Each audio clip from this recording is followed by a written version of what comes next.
Chư thiên ở trên hư không, địa cầu thương rõ thông mọi điều, Long Vương thần lực có nhiều.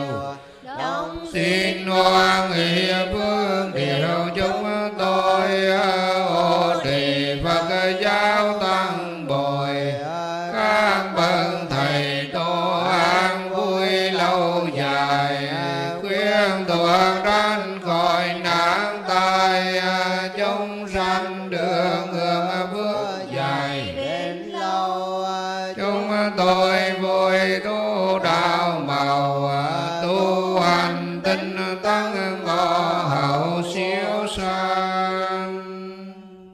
Đi đàn nô nhá, đi đàn ôn tô du ghi ta ôn tô nhá ta vô.